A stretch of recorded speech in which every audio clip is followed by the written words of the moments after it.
section in this chapter. Okay, so if you look at the very first one, this is an example here.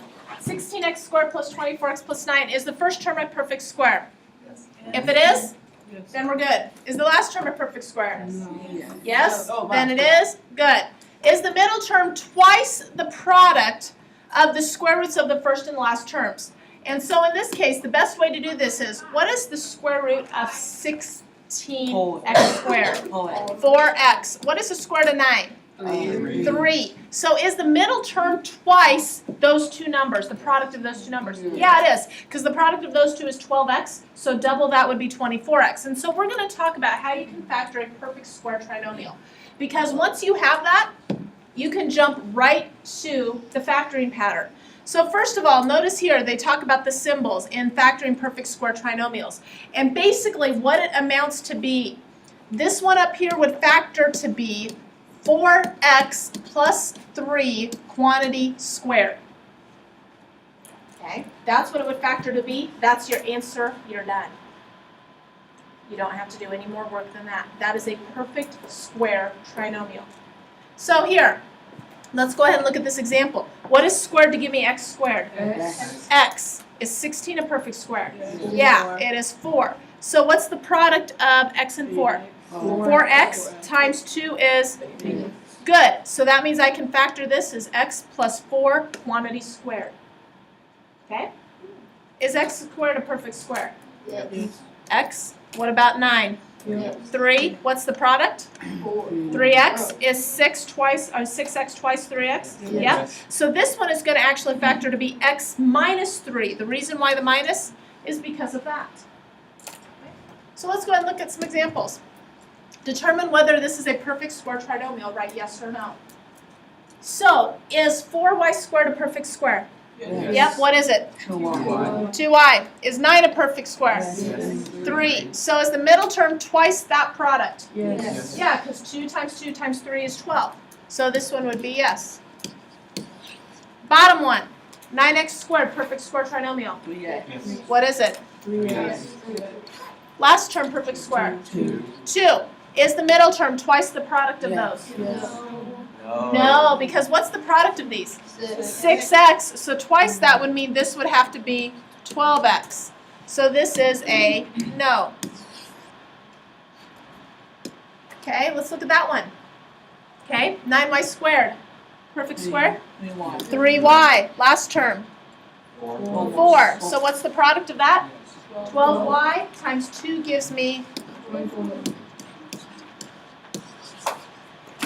Okay, is the first term a perfect square on the next one? No. So there you go. Okay, and the reason why this one is no is because 2a squared is not a perfect square. All right, so far so good? Okay, so now for each polynomial, factor it. If it can't be factored, we write prime. So let's look at that very first one. What is your very first step? Take out what's in common. So what's in common with 5 and 80? 5. So if I take a 5 out, what does that leave me with?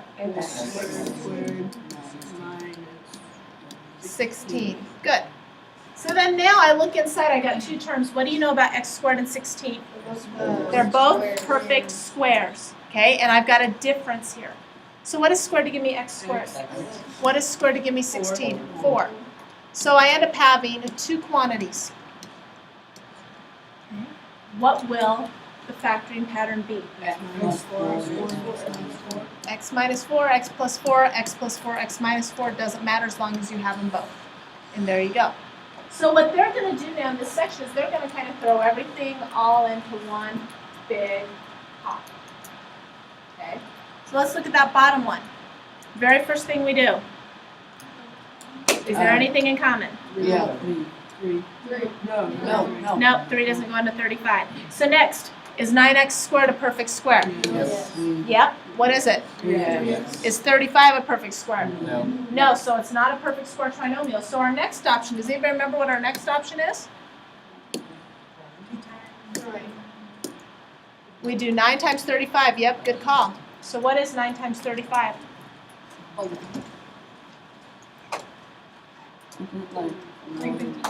Three what? 15. 315. So now I'm looking for two factors of 315 that differ by 6. So let's go to see if we can find some. Two factors of 315 that differ by 6. I'll tell you one of them right now is 5 and 63. 5 and 63 don't differ by 6 though. What'd you get? Woo, nice job. 15 and 21. So now how do you get a negative 6 from 15 and 21? Negative 21. Positive 15. Good. So now do we remember what we do now? Yeah. We rewrite our middle term. Okay.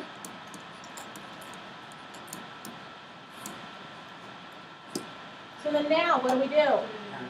Group them. What can you take out from the first bunch? 3x. Good. And what does that leave me with? 3x plus 5. Plus 5. Back group.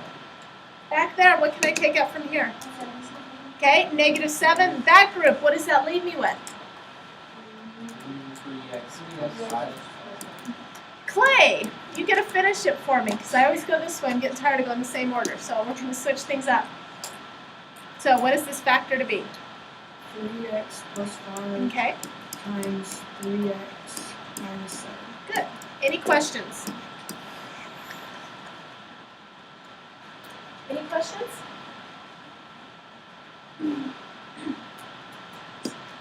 Okay, let's go and look at another one. This group, what do you do first? Take out a 2. This group, what does that leave me with? X squared minus That group, what do you do next? Look for perfect squares. Look for perfect squares. Do I have them? Yes. What's squared to give me x squared? X. 16. 4. That group, what does it factor to be? Perfect. Good job. Okay. Alrighty. What's the very first step? 12 times 12 times 25 because I can't take anything out. Right. So what is 12 times 25? What, 300? Okay, so I'm looking for two factors of 300 that differ by 5. Two factors of 300. 20 and 15. Okay? Which signs go with which? That group. Positive 20 and negative 15. Positive 20, negative 15. That group back there. What do I write it as? Yep. Yep. Yep. Okay. All right, so now what do I do?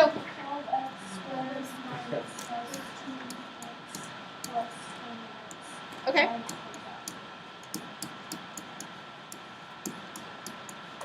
Okay, this group here, what do you do now? Group them? Okay, so what can I take out from the first group? 3x. 3x. What am I left with this group? 4x. 4x 5. minus Negative 5. 5. That group, what can I take out? 5. 5. That group, what am I left with? This group, what does it factor to be? 3x plus 5 and 4x minus Good. 3x plus 5. 4x minus 5. Questions? Now we need to solve. So solve means we need to go one step beyond the factoring. So on this problem, what do I need to do? multiply. Look at perfect squares. Is a squared a perfect square? Yes. Yep. What about 36? Yeah. Ah. Ooh, what do we know about the middle term? It's twice. It's twice the product of this, so this is actually called a perfect square trinomial. So the beauty of this is that I can write it as a quantity squared. What quantity will that be? A plus 6. And that'll equal 0. So now the nice thing is whenever you have a quantity squared there, okay, that means it's like that same quantity times that same quantity. So really, it's the same thing. So in order to get rid of this square root, our square, you're going to take the square to both sides. So what ends up happening is I've got a plus 6. But what's the square root of 0? 0. Okay? So if you ever want to get rid of a square, you take the square root. So now how do you solve that? Subtract 6. Subtract 6, and your answer is a equals -6. All right, let's try another one. Okay, 9x squared equals 49.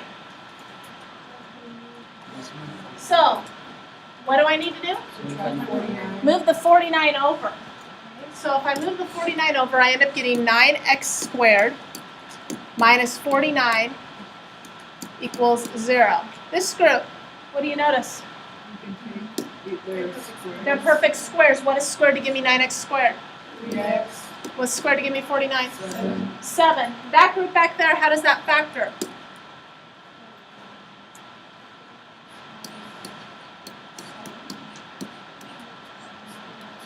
Perfect. Nice job. Okay, this group over here, what do you do? Add 7. Almost. What do I have to do first? Anybody? Yep. Break it up into Yep. separate ones. Good. 3x minus 7 equals 0, or 3x plus 7 equals 0. So now I have two separate problems I need to solve. I'm going to have two separate answers. What can you tell me about those answers? They're gonna be They're going to be the same thing. One's going to be positive, one's going to be negative. Okay, so here I need to add 7 to both sides. So I end up getting 3x equals 7. Okay, now you need to divide by 3.